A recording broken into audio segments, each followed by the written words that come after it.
you, Jordan. Thank you, Saul, as well for your welcome. And I'm going to add my welcome to those people who are in the room, first of all, but also those people who are online. Thank you for joining us. It's only a shame we can't offer those people online any refreshments after, but people here can hang on and wait for those. I suppose, after a welcome, although I realise this is not the Oscars, I think some thanks are due to people who have clearly contributed to the work of the research here and the book that's being produced. So, first of all, I'd like to thank CIE, because the Centre for International Education, which we all have had a home in at some time and still do, except for Kathleen, who we lost to St Mary's University in London, has partially funded this event today, so thank CIE for that. We also thank our other colleagues in the Education and Social Work, School of Education and Social Work, and for other scholars in Sussex who are engaged in development studies, because these are the people that provide us with the critical space in which we can engage with the ideas and questions that we're all interested in exploring. Special thanks actually go to Jane, Heather and Jennifer, who helped to put this event on, the launch event, and also to the people who work here in ACCA who've helped us with the technology and organising the place. Thanks also go to Mandy Healy for her work on the index of the book, which is nothing of a small feat, but also to Palgrave Macmillan, who helped us with the editing of the text and producing what looks like a very nice book, at least to my eyes. Of course, we can't continue without saying thanks to all the youth who were respondents who participated in our research. And this was research over 4 case study countries. The youth gave willingly of their time and their ideas and views about their own identities in all of these forums. We also have to thank the local researchers who helped us with this research, because they helped us to get good quality data that we could start to analyse. Without the youth and without the local researchers, this research would not have been possible. And the very high quality data that we had that took us ages to analyse is because of those people. They have to be acknowledged. We should also thank other people in the field who gave us access to, these are people who work in institutions, individuals sometimes, official bodies and institutions across the many case studies, who gave us and facilitated us to have access to the youth whose ideas and views we present in the book. We should also thank Oxfam Novib, who commissioned this team of researchers to do some work on youth citizenship, which in a way is a precursor to the work and analysis that we are presenting today. Finally, I should come to the research team. I'm Mairead Dunne, and we have here Noreen Durrani nearest to me, and then Barbara Cosward in the pink, and Catherine Fincham on the far side. Without these people wholeheartedly engaging this research, engaging with each other, and not always in the most agreeable ways. We have to differ on some things, otherwise it wouldn't have the strength of analysis that it has. But this research team has really worked hard, not only in collecting the data and organising the data in different country contexts, but bringing together our theoretical ideas and the data that we're working in four different contexts, as Noreen will explain a little bit later. And these research outputs are important in their own terms as academic texts, but they are also important, as I hope that Jordan highlighted. I'm thankful to Jordan for that, because they have massive potential influence on the very language we use to talk about different people in different places in the world. And that makes a difference to how educational and policy discourse is framed and discussed. So this research is to help us understand what is going on without making assumptions about different people in different places. Going back to the research team, I have to thank them particularly for bearing with me with my demands, my organisational skills, and the time scales in which I engage with this project. To say that this project has been going for probably the gestation period of 4 elephants would not be to underestimate how long it's taken to do this research. So that's a long time for people who don't know. You can look up the gestation period of an elephant later on. But it's a long time. So special thanks to them for their patience in this team and in this product. Okay, so I'm now going to go to talk about the presentation itself. But just with a few words of warning. In a way, this is a book launch, but we'll also try to engage in some of those theoretical and contextual ideas that are really important to our field of study. So we're kind of trying to do 2 things. Because it's a book, there are lots of ideas in there. So we're only going to put some starters out there for you to consider. There will be time for question and answers at the end. And of course, there are always books available for you to buy if you should wish to. And finally, there is a little bit of audience participation.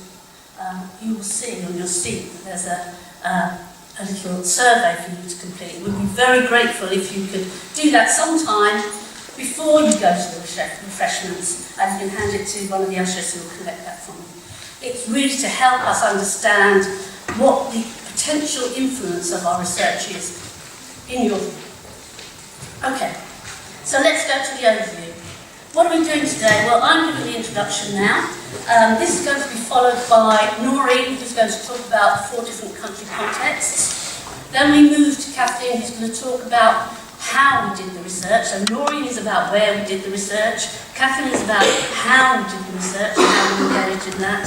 And Barbara's going to come back to show us some of the key research insights, and I'm going to just close it with just some main headlines. And then following that, Jordan's going to handle a question and answer session with you. Okay, so let's go ahead. So why did we do this research? Why have we 4 here engaged in this research? And this comes from the title of the book, Troubling Muslim Identities. The troubling isn't about troubling Muslims, it's about troubling ideas about Muslims, if you like, about Muslim youth. So the troubling is a theoretical troubling. It's a troubling of the way we understand things. So our first reason for doing this is, as Jordan also mentioned, is to disrupt stereotypes, to trouble the dominant discourses about Muslim youth. The easy, common sense, very easy to grab hold of language in which people talk about Muslim youth.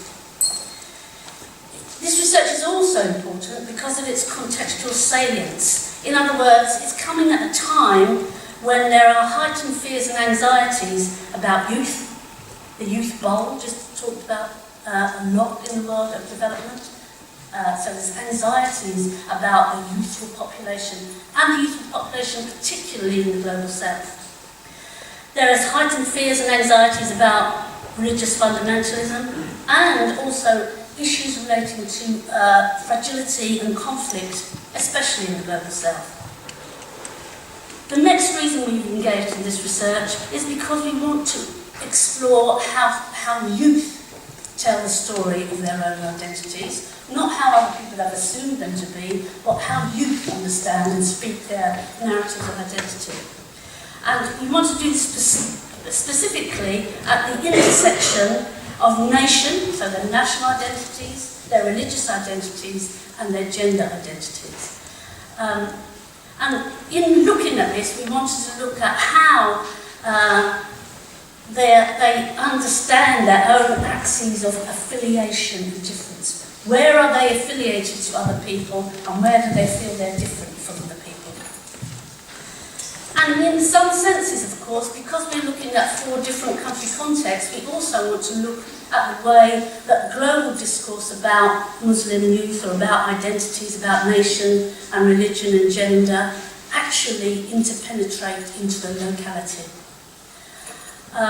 And this leads to the 4th reason why we did this, is because we want to understand the views of youth in their own local context. Not at this big global level, but in their own context. How do they understand themselves in those contexts? And this is really important in context of post-coloniality, and it's also important because there is so little research, especially in the Global South, that explores in depth young people's views about themselves. Okay, so that's why we did the research. This is our theoretical troubling. What we were trying to do was, instead of repeat the very easily accessible, handy global discourses and discussions and ways of understanding, we wanted to undo them a little bit. We wanted to trouble them. We wanted to look at the frames of reference by shifting the analytical frame, by using feminist, post-structural and post-colonial theories. We wanted to move away from homogenised, universalised descriptions of youth. We wanted to look on how, in the local contexts, what were the narratives that the youth drew on in order to understand themselves, to be themselves, to describe themselves. So in order to do this, we engaged with the youth, of course, through our research, and we tried to map what we're calling the geographies of their identity. What were the things that they were holding on to? How did they map their own identities in these very different contexts? And as we said, this is about understanding national, religious and gender identities and how they are entangled together, and how they are entangled by affect, by feelings, by their emotions, how they're entangled by ideas of who they're affiliated to and who they're different from.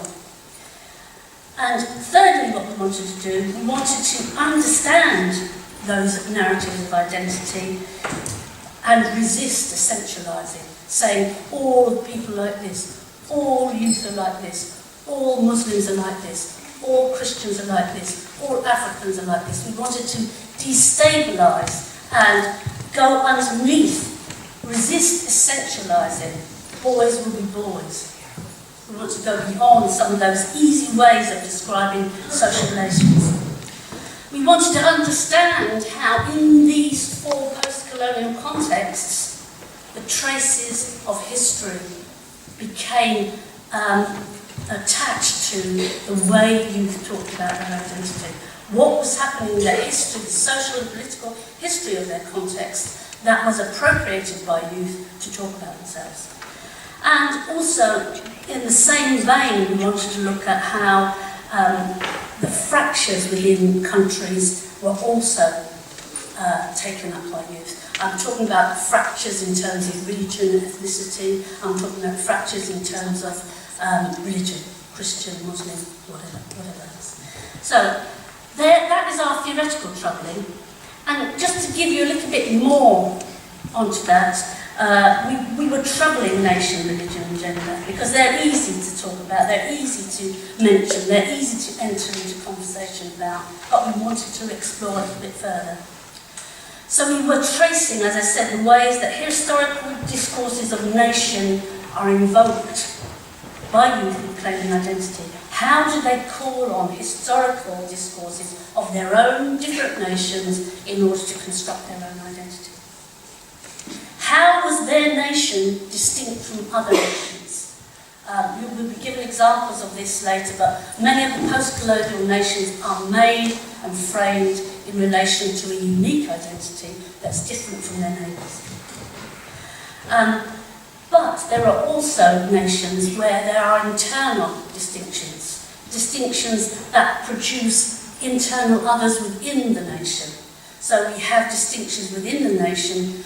In our multi-religious case studies, of course, we have differences between Muslims and Christians, and we have differences between different kinds of Muslims. We have differences between different regions. So there are also fractures internal to the nation which are appropriated by youth to understand who they are.